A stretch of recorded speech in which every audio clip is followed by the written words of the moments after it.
Bonjour ou bonsoir, tout dépend à quelle heure vous regardez cette vidéo de votre chroniqueur habituel de l'ODJ Média et de la web radio R212.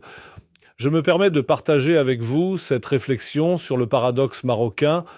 Le Maroc construit son État social, dépense beaucoup, réforme énormément, mais ne communique pas ou pas assez sur le sujet. En effet, depuis 4 ans, le Maroc a incontestablement engagé une mutation sociale d'envergure.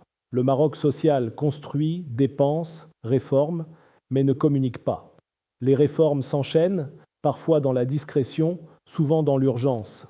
Hôpitaux en construction, généralisation de l'assurance maladie obligatoire, aide directe aux familles, hausse des salaires dans la fonction publique, refonte du système éducatif. C'est un chantier colossal, d'une ampleur inédite. Pourtant, la perception publique reste brouillée, hésitant entre satisfaction et lassitude. Pourquoi?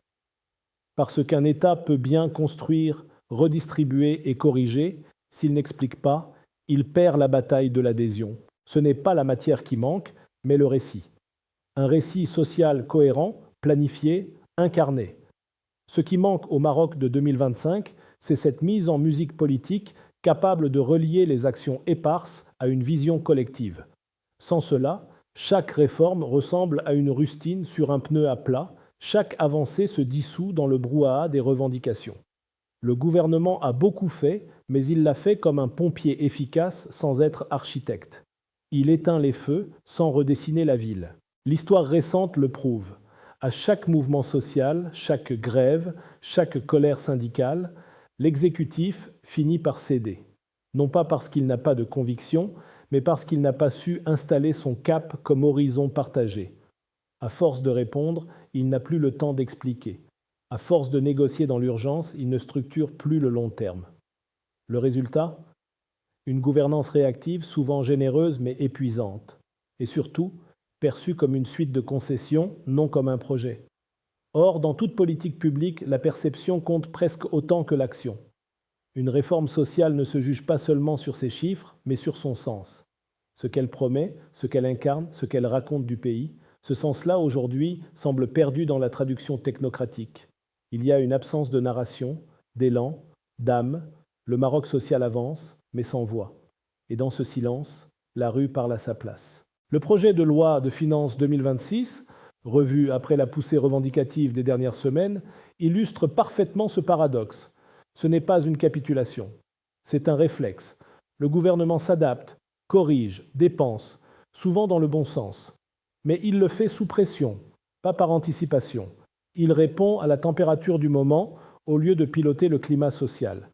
Et c'est là tout le danger. Quand l'État n'impose plus le tempo, il finit par danser au rythme de la rue. Il faut le dire sans détour, les réformes en cours sont profondes. 12 CHU en chantier, des centaines de dispensaires de proximité, la généralisation des classes de l'excellence.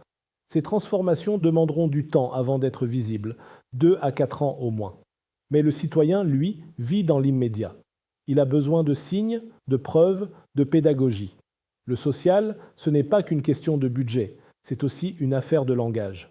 La grande leçon de cette période, c'est peut-être celle-ci. Un État qui agit sans expliquer finit par subir. Le Maroc avance, mais il doit apprendre à se raconter. Car la politique sociale ne se mesure pas seulement à la dépense publique, mais à la confiance qu'elle inspire. Et cette confiance, elle se gagne en parlant vrai, en traçant un chemin clair, en assumant une vision plutôt qu'en colmatant des fissures. La prochaine bataille du Maroc ne sera pas budgétaire, mais narrative. Si le pays veut consolider son virage social, il devra retrouver le souffle du projet collectif, celui qui transforme les décisions techniques en destin partagé. Voilà, c'était votre chroniqueur Adnan Ben Chakroun, au micro de l'ODJ Média. Je tenais absolument à partager avec vous ce sujet qui nous concerne tous, avec la conviction que mes propos sont là pour ouvrir le débat, même s'ils peuvent être contredits demain ou paraître dépassés après-demain. C'est le jeu de la chronique. Prendre position, quitte à se tromper, pour mieux avancer ensemble. On se retrouve très bientôt pour une nouvelle chronique, toujours avec la même liberté de ton et le même regard critique. À la prochaine, si vous le voulez bien. Et n'oubliez pas de vous abonner à notre chaîne YouTube LODJ24 pour ne rien rater. Vous êtes chaque jour plus nombreux à nous suivre, et c'est ce qui donne tout son sens à cette aventure médiatique.